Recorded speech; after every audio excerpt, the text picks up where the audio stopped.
बंसी लाल के घर पहुंचते पहुंचते हमें रात के 11 बज गए थे। मेरा ख्याल था कि बंसी लाल वहाँ अकेला होगा, लेकिन वहाँ तो एक मुकम्मल महफिल रंगोबू जमी हुई थी और सामान इशरत बड़ी वाफिर मिकदार में मौजूद था। मुझसे शुजात जैदी ने कहा था कि बंसी लाल मुझसे तन्हाई में गुफ्तगू करना चाहता है, लेकिन वहाँ बंसी लाल ने चंद और लोगों को भी मदऊ कर रखा था जो यकीनन बहुत जल्दी में बुलवाए गए होंगे। उनमें से कोई ट्रांसपोर्टर था तो कोई फैक्ट्रियों का मालिक था। एक दो पैग हो जाएं तो फिर सुकून से बातें होंगी। बंसी लाल ने तारुफ मुकम्मल होते ही रंगीन बोतलों की जानिब हाथ बढ़ाते हुए कहा। इस दौरान इसकी नजरें मुझ पर ऐसी जमी हुई थी जैसे पूछ रहा हो कि शिवाज ईगल से स्टार्ट करूं या आपके लिए ब्लैक डॉग की बोतल खोलूं। इस नेक काम में मेरी जानिब से तो मुआवजा ही समझिएगा। मैंने इसकी सवाल नजरों का जवाब देते हुए कहा और हैरत से चेहरे बहुत से बिगड़ गए। क्या मतलब है सही, आप पीते नहीं हो? खतुमल नामी एक सेठ ने हैरत का इजहार करते हुए कहा। वो तकसीम हिंद के बाद शिकारपुर पाकिस्तान से आकर आबाद हुआ था और अब करोड़ों में खेल रहा था। जी साईं, मैंने इसकी हैरत से बिगड़ते चेहरे की परवाह न करते हुए जवाब दिया।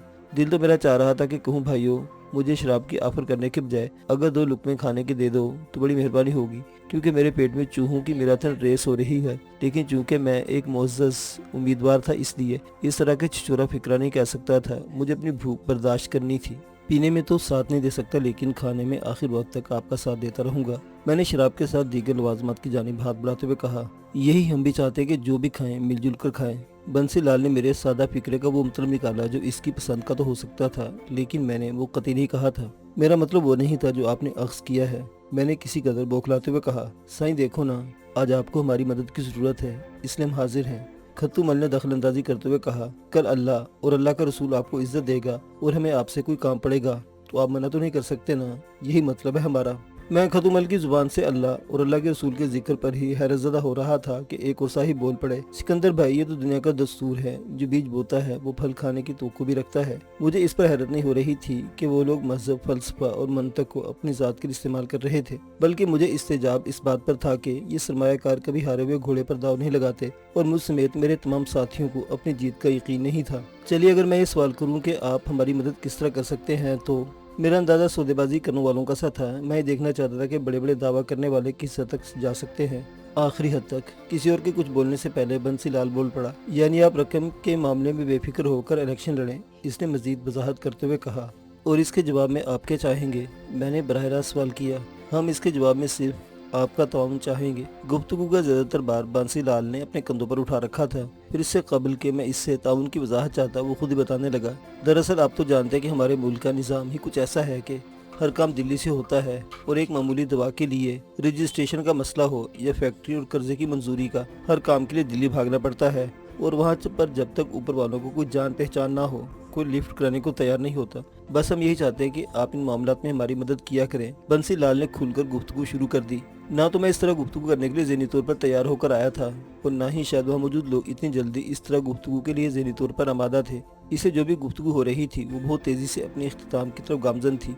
इतनी तेज़ी से कि बोतलों और तवाइफों को भी अभी तक किसी ने छुआ भी नहीं था। और फ़र्ज़ करें कि मैं आपकी मुकम्मल हमायत हासिल करने के बाद दिल्ली पहुँच अपने वादे से मुकर जाता हूँ, तब मैंने नमकीन बादामों की प्लेट से माकूल तादाद अपनी मुट्ठी में भरते हुए कहा। तब कुछ भी नहीं। इस बार भी बंसीलाल ही बोला था। चरण सिंह जी को मैंने सिर्फ पार्टी टिकट के लिए 5 लाख रुपए दिए थे और उन्होंने वादा भी कर लिया था, मगर फिर क्या हो सका? बंसी लाल ने मुस्कुराते हुए इंकशाफ किया। मेरे लिए बात बाइस हैरत नहीं थी कि चरण सिंह जी को बंसी लाल ने 5 लाख रुपए पार्टी के टिकट के लिए दिए थे। पार्टी फंड से लेकर तोहफों का नाम तक मुख्तलिफ तरीकों से सियासी जमातें और सियासी रहनुमा पैसा इकट्ठा कर लिया करते थे। यहाँ तक कि इंडिया में हमेशा से बरसरे इख्तियार रहने वाली कांग्रेस और इसके रहनुमा भी इस बिद्दत से बचे हुए नहीं थे।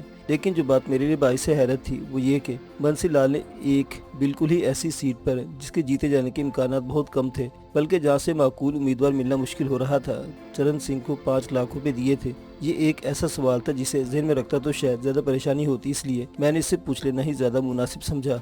बंसी लाल जी, मैंने अपने सवाल की तमहीद बांधने से पहले से मुखातिब करते हुए कहा, अखबार से वाबस्ता रहने की वजह से ये बात तो मेरे इल्म में है कि तमाम सियासी जमातों के सरमायादारों से वास्ते हैं, बल्कि कुछ पार्टियां तो ऐसी हैं जिसके बारे में कहा जाता है कि इनके डांडे मुल्क से बाहर भी हैं। मसलन कम्युनिस्ट पार्टी ऑफ इंडिया के बारे में ये कहा जाता है कि इसे रूस और मार्क्सिस्टों की जानिब से चीन फंड मुहैया करता है। मेरी बात यहीं तक पहुंची थी कि बंसी लाल ने बात दरमियान से उचक ली। आप तो बात को फैला रहे हैं सिकंदर साहिब। जो बातें हम सब जानते हैं इन्हें दोहराने से क्या फ़ायदा। लेकिन फिर इसके फौरन बाद अपनी कही बात की तरदीद करते हुए कहने लगा, अब अगर आप ये कहें कि टाटा और बिरला कांग्रेस के सबसे बड़े सरमायाकार हैं, तो ये बात हम में से कौन नहीं जानता। और हम क्या, ये बात तो मुल्क का बच्चा बच्चा जानता है कि टाटा की मंजूरी के बगैर वजीर खजाना तो बन ही नहीं सकता। मैं ये नहीं कह रहा हूँ बंसी लाल साहिब میں نے پیٹ کی آگ کو نمکین پستوں کی مدد سے کم کرتے ہوئے کہا، یہ بات تو ہر شخص جانتا ہے کہ بڑے ہوں یا چھوٹے سرمایہ کار، ان کی بلیک منی ہماری سیاست میں بری طرح موجود ہے۔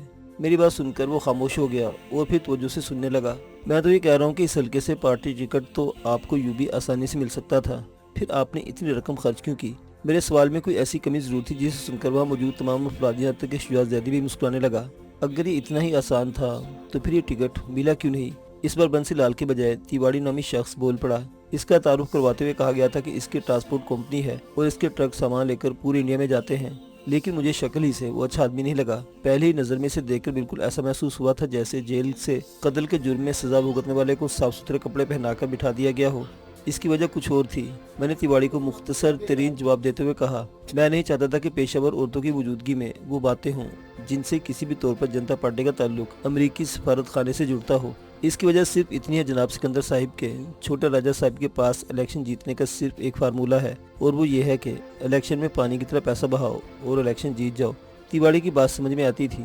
تو گویا آپ یہ کہہ رہے ہیں کہ چونکہ بنسی لال صاحب اس سے زیادہ پیسہ خرچ کر سکتے اس لیے اس نے انہیں ٹکٹ حاصل نہیں ہونے دیا۔ آپ تو بہت ہی شریف آدمی ہیں سکندر صاحب۔ میرے شریف ہونے کا اعلان تیواڑی نے کچھ انداز سے کیا جیسے وہ لب شریف کی جگہ کچھ اور کہنا چاہتا ہو، لیکن حفظ مراتب کی وجہ سے کہہ نہیں پایا ہو۔ وہ پیسہ جو وہ ہر انتخاب میں پانی کی طرح خرچ کرتا ہے اور پھر الیکشن جیت بھی جاتا ہے، اپنے گھر سے تو نہیں لاتا، بلکہ ہر الیکشن میں وہ تمام اخراجات کے باوجود 10-15 لاکھ بچا ہی لیتا ہے۔ تیواڑی کے لہجے میں ایک عجیب طرح کی نفرت اور غرور کی آمیزش تھی۔ اور آپ الیکشن کی بات کر رہے ہیں؟ یہاں تو حالت یہ ہے کہ سرمایہ دار بڑے بھی ہیں، ملک کو لوٹ بھی رہے ہیں، لیکن نیتا جی آ رہے ہیں تو ان کے استقبال کے لیے پیسہ دو، پارٹی جلسہ کر رہی ہے تو چندے کے نام پر بھتا دو، پارٹی لیڈر کی سالگرہ منا رہے ہیں تو پارٹی چندہ دو، یہاں تک کہ پارٹیوں نے مہینے باندھ رکھے ہیں۔ آپ کا شو روم ہے، آپ 500 روپے دیں گے، آپ کی بسیں چلتی ہیں، آپ 100 روپے فی بس دیں گے، آپ کی فیکٹری ہے، آپ 1000 روپے مہینہ پارٹی فنڈ میں دیں گے، اور کوئی ایک پارٹی ہو تو آدمی شکایت بھی کرے۔ یا تو حالت یہ ہے کہ اس حمام میں کسی کے بدن پر ایک دھچی بھی نہیں ہے۔ تیواڑی نے اپنی بات مکمل کرتے ہوئے کہا، سائیں یہ باتیں تو زندگی کے ساتھ ہیں، آپ تم یہ بتاؤ کہ آپ نے کیا سوچا ہے؟ خطو مل نے دخل اندازی کرتے ہوئے کہا، اب دیکھیں نا، یہ لڑکیاں اور بوتلیں دونوں بے چیریاں اس انتظار میں ہیں کہ فیصلہ ہو تو جشن منائیں۔ اس کے بعد کہہ کے میں دب گئی، لیکن میں سمجھ گیا کہ وہ تمام لوگ جلد سے جلد گفتگو مکمل کرنا چاہتے ہیں، اور اگر میں ہار گیا، میں نے آخری سوال کرنے کے انداز سے پوچھا، تب بھی سائیں کوئی فرق نہیں پڑتا۔ خطو مل نے ہی جواب دیتے ہوئے کہا، آپ میراجی صاحب کی کتنے قریب ہو اس بات کا ہم کو پتہ چل چکا ہے، حکومت و ہر حالت میں جنتا پارٹی نہیں بنانی ہے نا۔ خطو مل نے جس یقین کے ساتھ بات کہی تھی، اس نے کچھ دیر کے لیے مجھے تو گڑبڑا کر رکھ دیا۔ ابھی آپ اتنے یقین سے کیسے کہہ سکتے ہیں؟ میں نے صحافیانہ عادت سے مجبور ہو کر کہا، سائیں آپ اخبار والے ہوں یا سیاسی لیڈر ہوں، آپ چیزوں کو اس وقت محسوس کرتے ہیں جب وہ ہونی شروع ہو جاتی ہیں، لیکن ہم لوگ جو ہے نا، ہم وہ جناور ہیں جو طوفان اور زلزلے کو پہلے محسوس کر کے ادھر ادھر نکل جاتے ہیں۔ اس نے واضح طور پر اپنی بات کہہ دی، اور چونکہ اپنا اندازہ ہے کہ اس بار جنتا پارٹی جیت رہی ہے، اس لیے آپ اپنا وزن ہمارے پلڑے میں ڈالنے کو تیار ہو گئے ہیں۔ میں نے طنز لہجہ اختیار نہیں کرنا چاہتا تھا، لیکن اس کے باوجود ہو گیا۔ لیکن جس پر طنز کیا گیا تھا اس کے ماتھے پر شکن تک نہیں آئی۔ آپ بالکل ٹھیک سمجھے ہو، بڑی سی توند اور گہری کالی رنگت والے شخص نے پہلی بار لب کشائی کرتے ہوئے کہا، بنسی لال جی کو ٹکٹ نہیں ملا تو ہم نے فیصلہ کر لیا تھا کہ اس بار بھی چھوٹے راجہ صاحب کی حمایت کریں گے، بلکہ ابھی 8 بجے تک ہم اس پر قائم تھے اور رقم کی پہلی قسط بھی ہم اسے دے چکے ہیں۔ لیکن ابھی جو 2 خبریں آئی ہیں، اس کے بعد تو ہم میں سے کسی کو شبہ نہیں رہا کہ ملک میں جنتا ہی جیتے گی۔ چھوٹے راجہ صاحب کو بھی شکست سے کوئی نہیں روک سکتا۔ میں امیدوار تھا، لیکن مجھ سے زیادہ باخبر وہ موٹی توند والا اور اس کے ساتھی تھے، جن کے پاس 2 ایسی خبریں تھیں کہ انہوں نے اپنے برسوں کی وفاداری تبدیل کر لی تھی۔ میں نے کسی قدر حیرت سے پوچھا، اور وہ 2 خبریں کون سی ہیں؟ پہلی تو یہ کہ رائے بریلی کے حلقے میں آج وزیر اعظم کے جلوس پر وہاں کی عورتوں نے زبردست پتھراؤ کیا، اور دوسری یہ کہ کل یونیورسٹی میں جو جلسہ ہو رہا ہے اس کے لیے بقیہ تمام تنظیموں میں اتفاق ہو گیا تھا، لیکن اب اکھیل بھارتیہ ودھانی پریشد بھی اس میں شامل ہو گئی ہے، یعنی اب تو یہاں سے کانگریس کا ڈبہ گول۔ میں یہ جاننے کے باوجود کہ اکھیل بھارتیہ ودھانی پریشد جن سنگھ کی طلبہ تنظیم تھی، اس بارے میں کچھ نہیں جانتا تھا کہ وہاں کے تعلیمی اداروں میں طلبہ تنظیموں کی کیا پوزیشن ہے، اس لیے میں نے دوسری بار شریف آدمی کا طنز سننے سے بہتر ہی سمجھا کہ خاموش رہوں۔ کم از کم اس وقت تک تو میں اس بات سے بھی ناواقف تھا کہ میری الیکشن کمیٹی کے سرگرم رکن اور یونیورسٹی کے طلبہ یونین کے صدر اجیت کا تعلق کس طلبہ تنظیم سے ہے۔ یہ حقیقت تو میرے علم میں بعد میں آئی کہ اجیت سے پہلے بھارتیہ ودھارتی پریشد 8 سال سے مستقل طلبہ یونین پر قابض رہی تھی، لیکن اجیت نے جس کا تعلق کمیونسٹ پارٹی آف انڈیا کی طلبہ تنظیم سے تھا، ایک متحدہ فرنٹ کے امیدوار کے طور پر ودھانی پریشد کے امیدوار کو شکست دی۔ تعلیمی اداروں में यही दो पार्टियां या इनकी तलबा तंजीमें ज्यादा फाल थी। कम्युनिस्ट पार्टी ऑफ इंडिया जो एक वक्त इंदिरा गांधी के लिए लेपालक बनकर रह गई थी, यहाँ तक कि इमरजेंसी के दौर में भी, जबकि तमाम जमातों ने इंदिरा के इस फैसले की मजम्मत की थी। कम्युनिस्ट पार्टी वाहिद जमात थी जिसने इंदिरा और हंगामी हालात के निफाज की खुलकर हमायत की थी, लेकिन बिल आखिर अंदरूनी दबाव खुसूसन इनके नौजवानों के दबाव के तहत इन इंतखाबात में उन्होंने अपनी इलाकाई तंजीमों को आज़ादी दे दी थी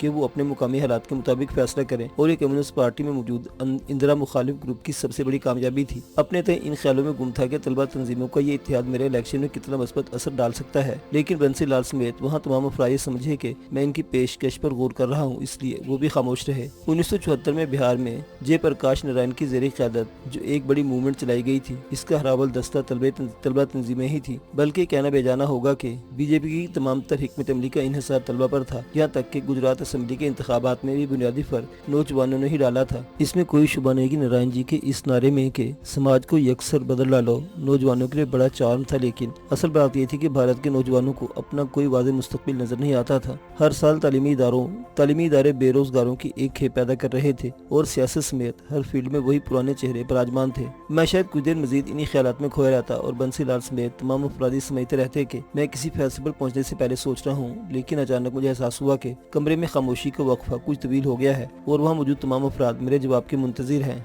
अगर आप मुझे एक रोज का वक्त दें तो मैं अपने कुछ साथियों से भी इस सिलसिले में मशवरा कर लूं। मैंने बिलाखिर खामोशी के इस वक्फे को खत्म करते हुए कहा, हम सब आपके साथी ही तो हैं। शुजा जैदी ने यहाँ आने के बाद पहली बार जुबान खोलते हुए कहा, जिसकी तायद फौरन ही बंसी लाल ने भी कर दी। सिकंदर साहब, बेहतर यही है कि बात कम से कम लोगों के दरमियान रहे। बंसी लाल ने अपने तौर पर बड़ी मजबूत दलील देते हुए कहा, मैं सिर्फ हुसैन रजा साहब से बात करना चाहता हूँ। मैंने इसके एतराज का जवाब देते हुए कहा, भाईजान की आप फिक्र न करें। शुजा जैदी ने एक बार फिर गुफ्तगू में हिस्सा लेते हुए कहा, मीटिंग के दौरान ये काम मेरे और बंसी लाल जी के सुपुर्द करने से इनका मकसद ही यही था, लेकिन फिर मैं ये पूछना इसलिए चाहता हूँ कि वो लेकिन शुजा जैदी ने मेरी बात दरमियान से उचक ली। चले यूँ कर लेते हैं कि अगर उन्होंने मना कर दिया तो बात खत्म, वरना हम जिस फैसले पर पहुँच गए इस पर अमल दरामद होगा। इस दरमियानी राह से वहाँ मौजूद तमाम अफराद ने इत्तफाक किया। ठीक है हजरात, मैंने मामले को समेटते हुए कहा, अब पंच कह रहे हैं कि बिल्ली तो भी बिल्ली ही सही। मैंने मुस्कुराते हुए कहा, और इसके साथ ही जो इस मुहावरे को समझे वो इस पर मुस्कुरा दिए, और जो नहीं समझे वो इसलिए मुस्कुरा दिए कि सब मुस्कुरा रहे हैं तो यकीनन कोई अच्छी बात ही होगी। चले जी, खुशी की इस बात से ही जश्न का आगाज करते हैं। तिवाड़ी ने अपनी जगह से खड़े होते हुए कहा। अपनी जगह से उठते हुए इसके चेहरे पर ऐसे तासुरात थे जैसे इतनी देर बैठने से वो थक सा गया हो। यूं भी वो बैठकर काम करने या गुफ्तगू के जरिए मामला तय करने वाला आदमी नजर नहीं आता था। शाह साहिब, अब अपने साथी का खुद इंतखाब करेंगे, ये काम भी हमें करना होगा, इसने बराह रास्त मुझे मुखातिब करते हुए कहा, और मेरे जवाब का इंतजार किए बगैर इसने कमरे में मौजूद लड़कियों को, जिसमें से हर एक अपनी एक एक हरकत से तवाइफ होने का ऐलान कर रही थी, इशारा करते हुए कहा, चलो भाई शाह साहिब के सामने लाइन हाजिर हो जाओ। इसके हुक्म के साथ ही लड़कियां अपनी जगह से उठकर मेरे सामने पहुंचना शुरू हो गई। तिवाड़ी की बात मुझे अपने अंदर कहीं उतरती महसूस होने लगी। मैं ये कहने की पोजीशन में नहीं था कि मुझे तख्लीक के अमल में शरीक होने से जबरन रोक दिया गया तो मैं इस अयाशी में कैसे शामिल हो सकता हूँ। मैं इन्हें ये नहीं बता सकता था कि अजियत पसंदों ने मुझ पर जुल्म के कौन से पहाड़ तोड़े थे। मेरे जहन में मदन लाल के अल्फाज गूंज रहे थे कि अगर तूने वहाँ अपनी मजलूमत का रोना रोया और लोगों को ये बताया कि संजय और इसकी दाश्ता ने तेरे साथ जुल्म किया है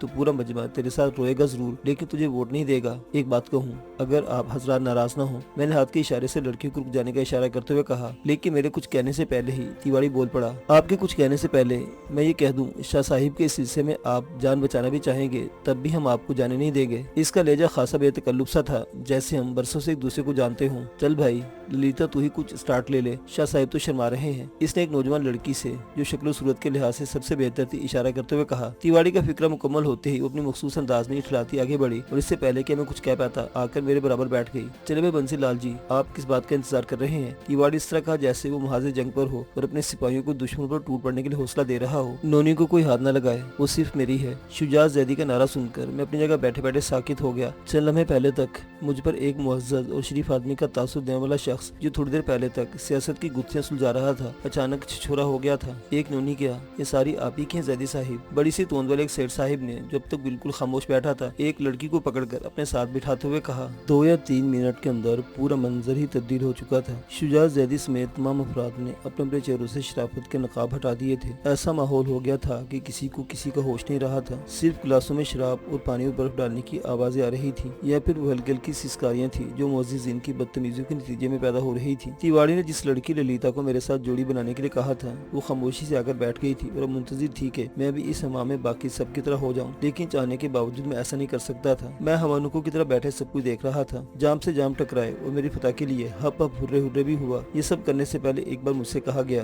कि थोड़ी सी तो चलेगी, लेकिन मेरे इनकार पर ज्यादा जोर भी नहीं दिया गया और मैं मिट्टी या पत्थर के किसी बुत की तरह खामोशी से ये सब देखता रहा। शाह साहिब, आप कुछ ज्यादा ही तकल्लुफ कर रहे हैं। अयाशी के तूफानों में एक जरा सी देर के लिए सुकून हुआ तो बंसी लाल ने मुझे देखते हुए कहा, सिवाय ललिता के वहाँ किसी भी लड़की इस पोजीशन में नहीं थी कि इसके जिस्म पर मुकम्मल लिबास हो या फिर इन मुआशरे के काबिल एहतराम लोगों में से 1 इंच के भी फासले पर हो। सही, अपने शाह साहिब जरा शर्मीले हैं, इनको आप अलग कमरे में भिजवा दो। खतुमल ने फिक्रा चुस्त करने वाले अंदाज में कहा, मैं अब इजाजत चाहूंगा। मैंने अपनी जगह से खड़े होते हुए कहा, मैं भी आखिरी इंसान था और उम्र के इस हिस्से में था जहाँ जज्बात के पहले रेले में पासबान अकल ढेर हो जाया करता था, लेकिन शक्ल कर्ब लोगों ने मुझे महरूमी की इस मेराज पर पहुंचा दिया था जहाँ मैं अपने इस गौर से महरूम हो गया था जिसके बाद कोई मर्द कहला सकता था। नफरत, इंतकाम और जज्बात के शोले मुझे अंदर अंदर भस्म किए दे रहे थे। मैं इस दरिया में कूदना चाहते हुए भी नहीं कूद सकता था क्योंकि इससे मेरा राज फाश हो जाने का खतरा था। मुझे यूँ महसूस होने लगा कि अब मैं कुछ देर मजीद ये नज़ारा करता रहा तो मेरे दिमाग की कोई रग फट जाएगी या नर्वस ब्रेकडाउन हो जाएगा। मैं इस महफिल से भागते हुए निकल जाना चाहता था क्योंकि इतना सब कुछ देखने लेने के बाद मुझ में जबत का यारा खत्म होता जा रहा था, लेकिन मैं एक मोअज़्ज़ज़ शख्स था जिसके लिए लोकसभा तक पहुँचने की राहें वही लोग हमवार कर रहे थे, इसलिए मैंने इनसे इजाजत तलब करना जरूरी समझा था। सही, ऐसे तो हम आपको कभी नहीं जाने देंगे, खतुमल बोला। और इससे पहले कि मैं कुछ जवाब देता तिवारी बोल पड़ा, शाह साहिब, आपने कहा कि आपने कभी शराब नहीं चखी।